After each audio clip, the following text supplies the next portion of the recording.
Osiris de León, el diluvio universal. El diluvio universal es uno de los relatos más interesantes para la gente porque como fueron 40 días y 40 noches de lluvia y todo allí se inundó y la gente está familiarizada con muchos días y muchas noches de lluvia, entonces la gente hace similitud, la gente se adentra a la historia porque cada vez que por tu barrio se ha inundado tú lo ves como si fuera una versión pequeña de ese diluvio. Aquí en el barrio es en 23 minutos. Ayer había inundaciones generales en 23 minutos. En la autopista Duarte había como 3 pies de agua en el kilómetro 22 cuando yo venía del Cibao. Sí. Ingeniero, ¿qué generaría un fenómeno así? O sea, ¿cuáles son las implicaciones? Un fenómeno como tú acabas de decir. Por ejemplo, el océano subterráneo que está debajo de la corteza terrestre, ya investigado por geólogos, especialistas, e incluso la NASA hizo una publicación de esto, que surgiera gran cantidad de agua de la Tierra, ¿no? De debajo de la corteza terrestre, más 40 días y 40 noches, en una época en donde incluso la Tierra, intuimos que estaba en un desarrollo geológico, las montañas creciendo, un proceso en el tiempo.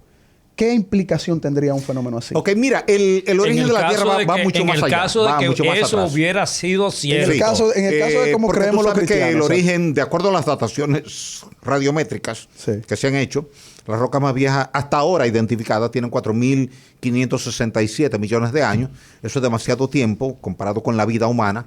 Correcto. Ni soñar con que ni siquiera los primeros organismos unicelulares, procariotas y eucariotas, habían aparecido sobre el planeta cuando comenzó a surgir agua del interior de la Tierra a través de los volcanes. El agua no vino de Marte, ni de Júpiter, ni vino de... Ni fue creada por nadie. El agua es interna. El agua es uno de los interna misterios de la porque ciencia. Los principales minerales, por ejemplo, silicatos y anfíboles que tú tienes en el interior de la Tierra, tienen moléculas de agua. Sí, claro. Bueno, de hecho, muchos diamantes tienen moléculas de agua atrapadas en su interior. Diamantes que han venido desde 2000. Molécula de agua significa H2O. H2O. O sea, que lo que hay que tener es hidrógeno y oxígeno y punto. Exactamente. Por eso el vapor de agua de todo volcán se convierte en agua si tú lo condensas. Tú le bajas la temperatura e inmediatamente pasa del estado gaseoso al estado líquido, que es el proceso de condensación. Bajo ese esquema, luego se fueron acumulando esos vapores de agua en la atmósfera, fue lloviendo, se fueron formando los ríos fueron descargando en las depresiones topográficas del planeta, las expansiones del planeta por la tectónica de placas, fueron ensanchando. Por ejemplo, 500 millones de años atrás no existía el océano Atlántico. Pero nada más 500. Sí, 500 nada más. El océano Atlántico tiene 500 millones de años de haberse formado. Por tanto, esas cubetas, esas cuencas se fueron llenando de agua y la radiación solar se encargó de evaporar esa agua. Siempre que el agua está a una temperatura por encima de 27 grados Celsius, en el mar comienza a evaporarse. Y como el aire caliente y el vapor caliente pesan poco, tiende a subir y se concentra en los niveles altos de la troposfera. Pero la temperatura allá, por un esquema de gradiente térmico, cada vez que tú subes 100 metros de altura, la temperatura baja 1 grado Celsius. Baja 1 grado Celsius. Por tanto, allá arriba tú tienes temperatura menos 40. Entonces, ayuda a que caiga en forma de lluvia. Llovió torrencialmente, o por una tormenta, o por un huracán en esa zona, te llovió muchos días, no tienen que haber sido 40 días ni 40 noches, porque la contabilidad calendario de aquel entonces no es la contabilidad calendario de hoy día, es distinto. Eso sería una buena hipótesis. Es totalmente distinto. Llovió torrencialmente, era una llanura extensa, porque estamos hablando de la zona de la Mesopotamia. Tigris y Éufrates. Por tanto, una zona llana. O sea, usted como científico de fe, usted ubica ese fenómeno geográficamente en un punto. Sí, en la Mesopotamia. En la Mesopotamia. Fue ahí. Oye, porque pero mira que el énfasis que, como usted es un científico de fe. Claro, porque... hermano, porque él está haciendo una explicación. Él está haciendo una explicación científica. Porque es que tú pones eso. Hay que recordarse. Porque es una hipótesis de un científico. Vamos a aclarar esto. Osiris, tú eres un científico de fe. Sí, sí. Entonces, ¿cuál es el problema? Escúchame lo siguiente. Él no está en tu bando. Pero escúchame lo siguiente. Él no va a batear en tu equipo. Pero escúchame lo siguiente. Él es un científico y está hablando... ¿De fe? Es un científico de fe. ¿Y qué es lo que tiene que ver la fe? Bueno, ¿qué tiene que ver la fe con una explicación real y efectiva y comprobable que está dando Osiris? lo que no es comprobable, lo que no se puede explicar es eso, la fe. Okay. Bueno, pero te la estamos explicando. ¿Qué ocurre?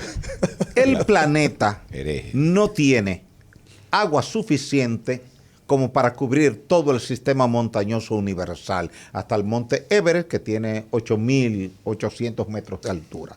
Por tanto, lo que hubo allí fue una inundación regional.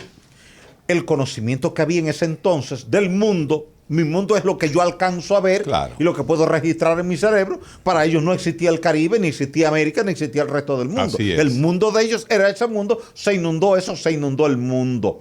Pero no tanto como para que tú tuvieras un arca y que el arca subiera al monte Ararat y que quedara allá arriba. Lo que se ha creído que es resto del arca de Noé en el monte Ararat no es más que una sombra que proyecta uno de los picos que está en esa zona. No, ingeniero, disculpe.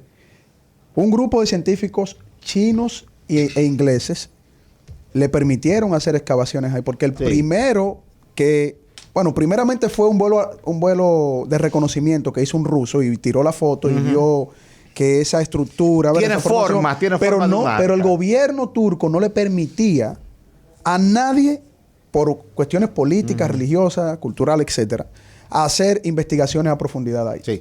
Ahora lo han permitido y ya encontraron la estructura de madera solidificada en ese lugar. Y ya no hay discusión en ese tema. Ahora lo que están discutiendo es que ese no es el arca de Noé. Mira, eso es lo que discuten. Hay una arca, hay una barca. Matemáticamente, no hay en el planeta Tierra ese eso es otro punto, para subir a esa altura. Eso es otro punto. Habría que ver entonces cómo se dieron, que eso se lo puede explicar usted, cómo se da el desarrollo geológico de las montañas, qué tiempo te tomaría y qué nivel de altura tendrían las montañas en el momento en que, fuera de cronología, porque es cierto lo que usted dice, hay una cronología incierta, que no es la de hoy. Que no es la de hoy. Se desarrollaron esos montes. Por ejemplo, además, la gente que vive en la Mesopotamia, en el Tigre, los sumerios, los acadios, los asirios, los babilónicos, cada uno en su lado.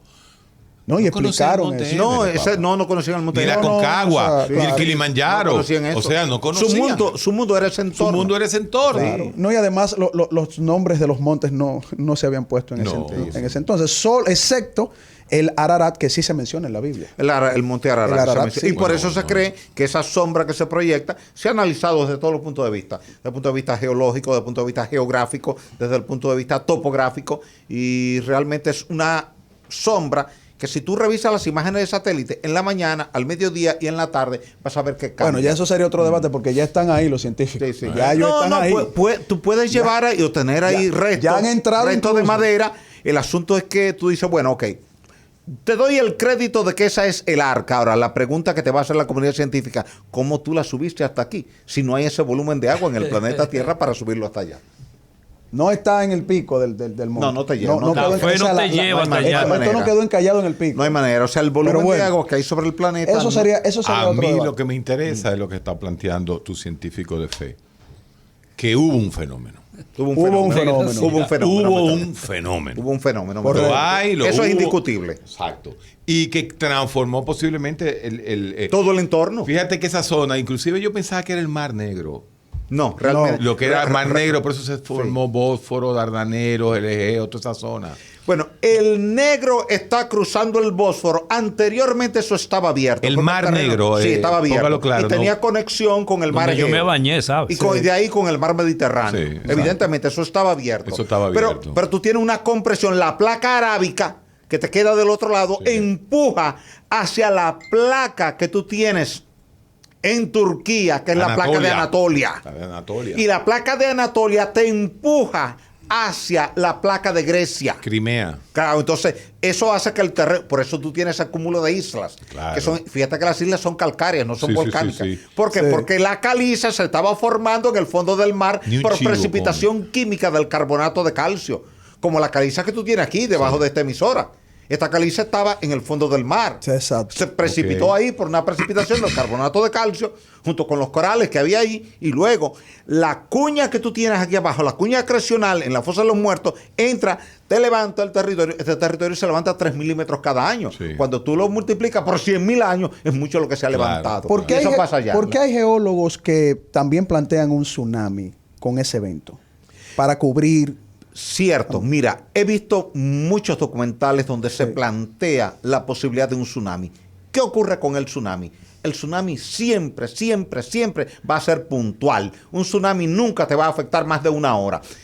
Hay un terremoto, correcto, levantó el fondo del mar, empujó la masa de agua, esa masa de agua va a llegar de forma súbita a la costa, pero ya ese efecto pasó en los próximos 20, 30, 40, 50 minutos ya, aunque se va desplazando a otros territorios. Pero en el territorio tuyo puntual ya pasó. Ningún tsunami, ningún sitio puntual. Exacto. Te dura 8, 10, 15, 20 horas.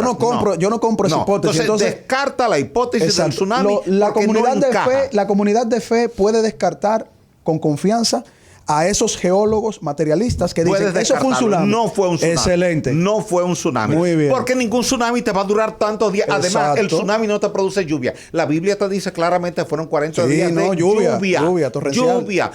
Por ejemplo, Mitch en Centroamérica. Y una apertura de la tierra casi también. Un mes lloviéndote porque se quedó estacionario. Si un fenómeno meteorológico que responde siempre a un empuje de una masa de viento, si esa masa de viento que viene detrás se ralentiza o se disipa, o encuentra una frontal que te frena, se te queda ahí trancado, como dicen en el campo, por los siglos de los siglos. Sí. Porque 30 días de lluvia, eso es los siglos de los siglos. Pero ven acá. ¿Tú te imaginas lo que son 30 días lloviendo sobre tu comunidad? Esos son los siglos de los siglos. Interminable, tú lo ves interminable. Bueno, se ha probado. Se extingue Santo Domingo. Claro. Entonces, ¿qué ocurre? Fue lluvia lo que cayó, no fue un tsunami. Porque el tsunami no genera lluvia. En ninguna parte del mundo un tsunami genera lluvia. Un tsunami es una masa de agua salada, no dulce, agua salada, que viene del mar empujado por un evento sísmico de magnitud superior a 7, que tenía poca profundidad y por tanto tuvo capacidad para empujar verticalmente el fondo del mar y desplazar la masa de agua. Ahora bien, que tú descartas el tsunami.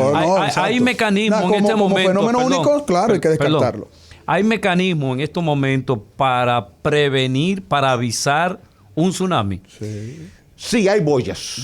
De hecho, desde que tuvimos el tsunami del 26 de diciembre del 2004 en Indonesia, que mató 285,000 personas y que para ese entonces solamente había un sistema de alerta de tsunami en el Pacífico, pero no lo había en el Océano Índico, ni lo había en el Atlántico, se montó inmediatamente uno en el Océano Índico y otro en el Atlántico. Aquí en el país tenemos 3 boyas. ¿Sí? 2 en el sur, 1 en el norte, que te miden la variación del nivel del mar. Y si la variación pasa de 30 centímetros, se emite una alerta de tsunami. Aquí le llamamos boya a la playita que está ahí en el náutico. Decimos boya. Osiris, mira, fíjate, cuando tú llegas, o sea, la necesidad de más cosas. De más temas. Sí, no es lo mismo que este señor. Sí, porque Eladio trae chacha, por Dios, eso me profundiza. Sí, o que se lea un día la Biblia para que sepa hacer preguntas. Solo que hay un acontecimiento que me gustaría que Osiris lo pueda analizar. Pero antes pero espérate, no te vayas de eso. Ahí es que voy. A ver, a Rusia. Todo el mundo aquí, tú sabes que el recetario se escucha por Instagram en el mundo entero. Gente que está viviendo en Miami. ¿Qué fue lo que pasó en Miami?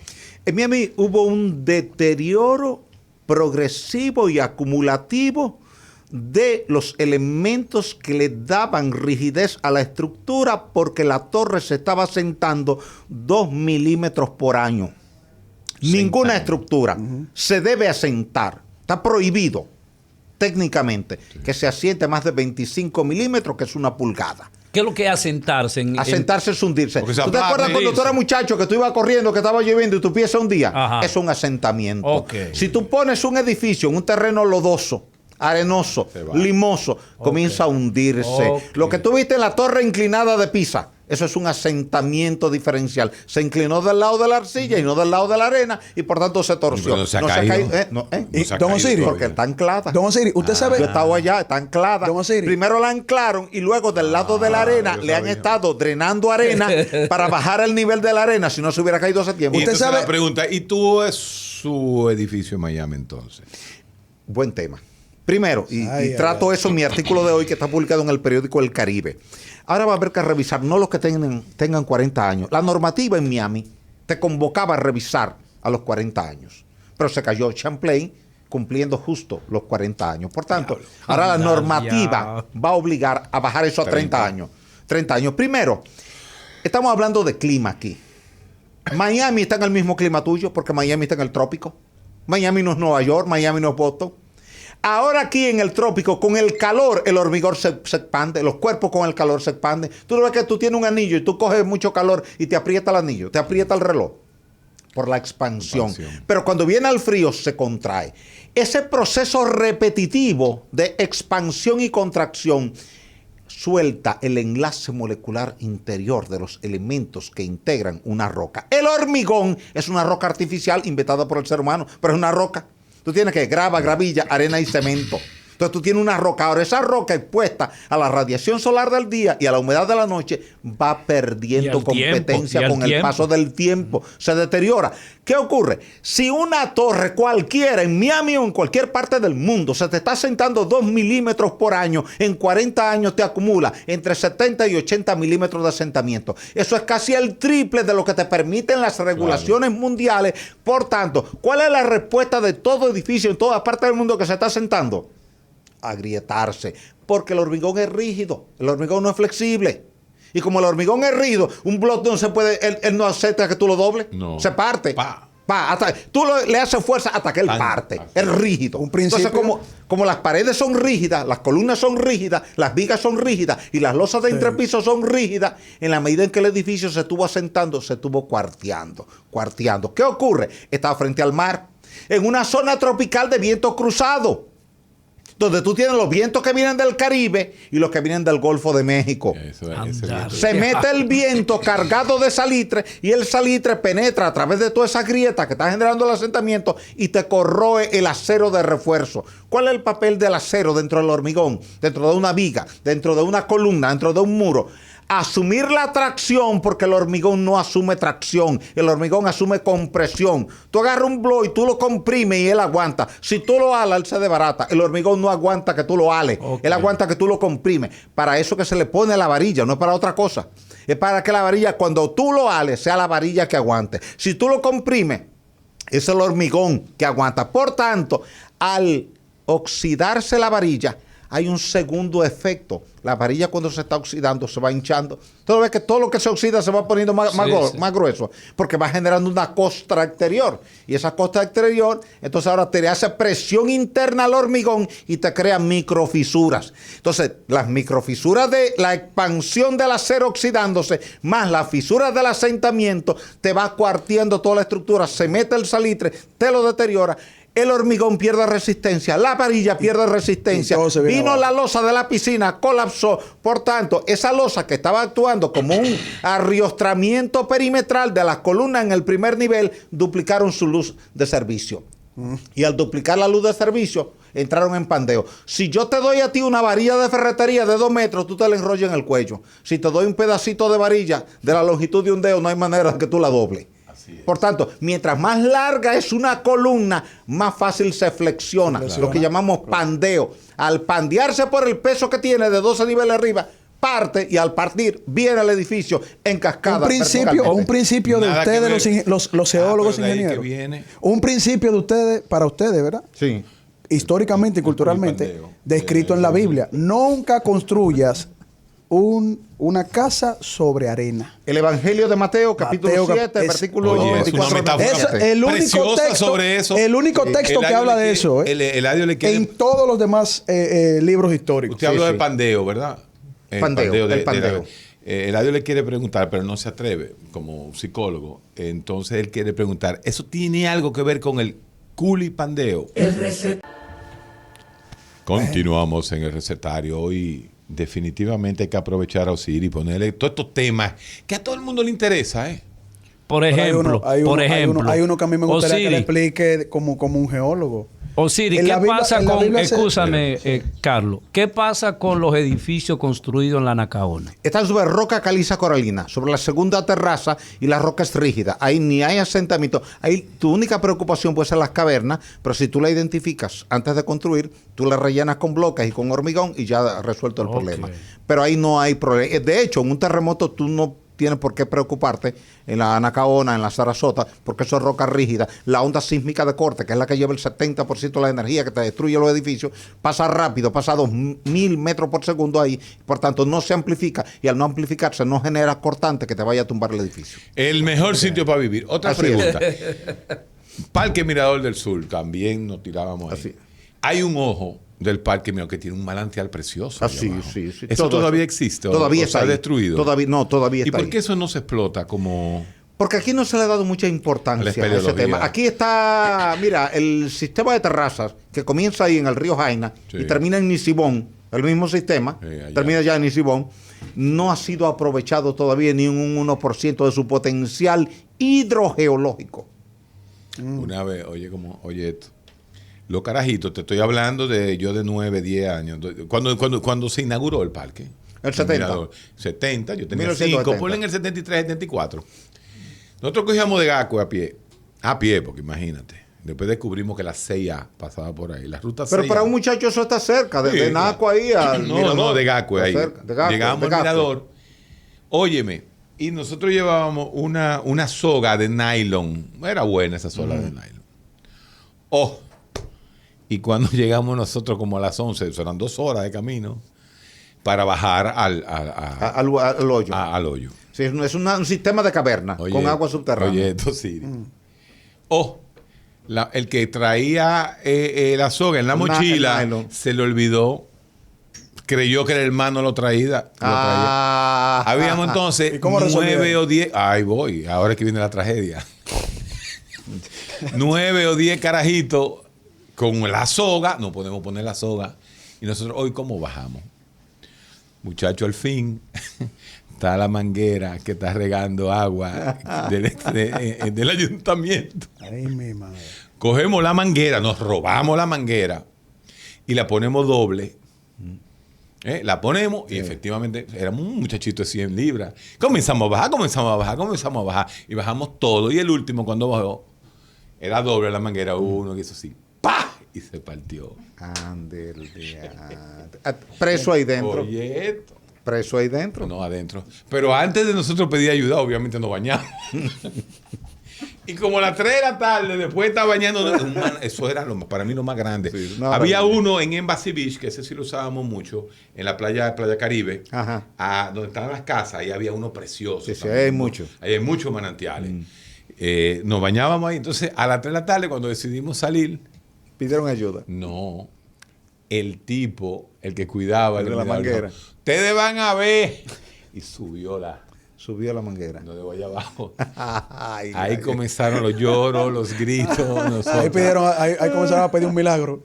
A las 6:00 de la tarde, el papá de uno de nosotros, que sabía que íbamos para el Mirador, fue. Y entonces, ellos estaban esperando que nos diera la noche. Pero tú no sabes lo que pasa a las 4 de la tarde. En ese silencio de esas cavernas. Comienzan a moverse vaina. A moverse. Ay, los murciélagos le toca salir. Le toca salir a los murciélagos. Siempre, las cavernas son hábitat ideal para los murciélagos. Entonces, eso debe haber pasado en el año 1973, 74. Desde el año 74 yo ni en carro paso por ahí. Me da eso. Lo dejaron como a las 7 con un foquito, de esos foquitos de Berredi. Sí. Ahí fue que nosotros... Una zona, Sobacón de la... Sí, ahí en los pueblos también habían... Entonces, esa zona es buena para sentarse. Los temblores en Santo Domingo es una ciudad semisegura para temblores. Segura en su mitad sur, no en su mitad norte, ni en su extremo noroeste. Toda esa gente que está construyendo para la Magluta, para allá. Eso no, ahí no. Ahí no es bueno. Ahí eso es de mala respuesta, sí. Es de pésima respuesta. Pero ahora... Santiago. Pésimo. Por eso Santiago fue destruida en 1562, 2 de diciembre. Así por el terremoto. Por eso te lo pregunto. Entonces, esas torres que están haciendo en Santiago. Yo no las recomiendo, esas torres. Sobre todo porque he visto algunas de ellas que tienen en el primer piso un efecto de piso blando. Lo que en inglés le llaman soft story, los norteamericanos. Que es tú poner para el parqueo columnas sin muros perimetrales. Las columnas son elementos estructurales que están diseñados para transmitir carga vertical, no para asumir carga axial. Pero ya que el ingeniero está hablando precisamente de esas estructuras así, las debilidades que puedan tener, también en la Biblia se describe un evento que usted en una publicación hizo un análisis como geólogo sobre las murallas de Jericó. ¿Qué usted cree que pasó ahí? Mira, lo que pasó es claro, es evidente. Primero, ¿qué son las murallas de Jericó? Primero, Jericó era una ciudad que conforme a una trayectoria que tenían que tener los israelitas luego que fueron liberados de la esclavitud de Egipto, ¿verdad? Por Dios y todos los milagros que hay otros que tú preguntaste que lo vamos a tocar. Ellos tenían que pasar por Jericó y otras ciudades. Jericó se le opuso y entonces el pueblo de Israel, por mandato de Dios, los rodeó por 7 días y 7 noches, me parece, ¿verdad, ingeniero? Y rodeando la ciudad, entonces comenzaron a tocar las trompetas, el shofar, ¿no? En hebreo. Y ahí ocurrió la destrucción de Jericó de la parte de la muralla. De la muralla, la parte que protegía la ciudad para que ellos pudieran entrar. Entonces, ¿qué pasó ahí? Mira, es muy sencillo. Tú estás hablando de que esa muralla no era una muralla común y corriente. Claro. Era una muralla que tenía 5 metros de ancho, de una masa de tierra. Fortificada. Sí, bien fortificada. Sí. Luego un revestimiento perimetral de 2 metros de roca y luego la parte de ladrillo. Sí. Por tanto, no hay trompeta en el mundo. ¿Qué? Por más alta frecuencia. No hay chumayón que pueda tumbar. Estaríamos hablando, conforme a lo que dice la Biblia, un ejército de casi 700 Mira, esa es una muralla que si hoy día tú la atacaras con un tanque de guerra, te resiste el ataque del tanque por el ancho que tiene. La masa. Seguro con una desafinada esa de Wilfrido Vargas en la trompeta. Descartamos alta frecuencia ahí. Sí, descarta eso. Por tanto, tembló la tierra. Eso es una.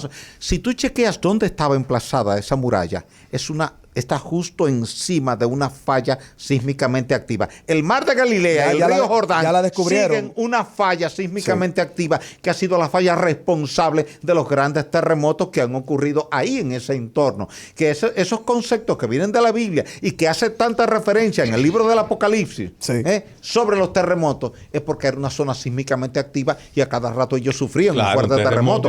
Dominaban el tema del terremoto porque con frecuencia la tierra estaba temblando. Por tanto, ¿qué ocurre? Que hubo un terremoto. El terremoto, evidentemente, en una zona de arcilla, te abre la arcilla. Esa expresión que tú conoces, Héctor, que dice, se lo tragó la tierra. Eso es viene de la sismicidad. En los territorios arcillosos, como Santiago, La Vega, Bonao, la tierra se abre en el momento del sismo y luego puede recuperar su estado original. Yo vi en Ecuador, porque tan pronto ocurrió el terremoto, viajé para allá, cómo había lugares donde la tierra estaba abierta. Bueno, de hecho hay una foto famosa de un auto rojo, la llegué a ver allá, que va por la carretera manejando, se abre la tierra y el individuo se va por el hueco que genera. En Japón, pero no vuelve y cierra. Hay lugar, depende de cómo siga la actividad sísmica. Si en el momento de la tensión abre y luego viene una compresión, te lo puedes cerrar. Te voy a hacer preguntas porque ya se acabó este tema. La muralla, esa hipótesis, la muralla colapsaron por un terremoto. Por obra de Dios, para los que creen. Bueno, tú puedes argumentar, sí, que Dios intervino, que Dios intervino para que ocurriera un terremoto, pero sí ocurrió un terremoto. Pero como el ateo se fue. Pero que del agnóstico. El ateo comunista. No. Es que hay tantas preguntas con Osiris que hay que aprovechar. Nos quedan todavía 20 minutos, 20 y pico minutos de programa. ¿Qué es la arena movediza? ¿Qué es la arena movediza? Buen tema. Wow. La arena es un material que tiene cohesión cero. No hay manera de que tú agarres un puño de arena, lo aprietes y él se quede empaquetado como... No, él vuelve y se suelta. Tú agarras plátano, un mangú de plátano y se queda empaquetado y no se suelta, ¿verdad? Pero con la arena tú no puedes hacer eso. La arena tiene la particularidad de que no genera esa cohesión con sus vecinos. Por tanto, cuando tú tienes esa arena fina y tú pisas, tu pie va entrando en ella y va entrando y te va tragando. ¿Qué ocurre? La gente trata inmediatamente de moverse hacia arriba y es un error. Hay que nadar. Hay que nadar, exactamente. Héctor, está claro. Tú sabes dónde, porque antes, tú lo debes saber, en la matica de Boca Chica no era que había arena movediza, pero había una arena que se ligaba con el agua y tú un día estás aquí y tú creías que era arena movediza. Y te tranca. Te tranca y tú no puedes salir. Si tú no haces eso que dice Héctor, tú te tiras horizontalmente como si tú fueras a nadar y entonces esa presión que tú haces subhorizontalmente te ayuda a irte liberando, pero lentamente. No es que tú vas a salir de un minuto, eso te toma un rato salir de ahí. Por eso son tan delicados. ¿Y la arena movediza del desierto? ¿Cuál sería la diferencia? Lo mismo, está en seco, pero al no haber cohesión entre las partículas, sí, a 1 metro de profundidad, a 2, a 5, a 10, sigue la misma propiedad física, por tanto te va tragando y te va hundiendo, aunque sea un elefante se lo traga, sí, porque es que al no haber cohesión, no hay esa fricción. Por tanto, National hay un elefante saliendo de una arena movediza, que eso da, eso es increíble. Sí. Como él se va volteando, algo del otro mundo. Pero hay, aquí hay arena movediza aquí. Conocidas no, realmente no. Tú tienes las dunas de Baní, pero no hay ese efecto porque hay mucho limo. Y cuando hay limo, eso ayuda a darle un poquitito de cohesión. Cuando la arena está bien limpia, que su cohesión es 0, entonces ya ahí es muy fácil que te desarrolle ese fenómeno. La estrella de Belén. Ay, buen tema, la estrella de Belén. Buen. Que hay que parar. Tira los 200 anuncios que tenemos.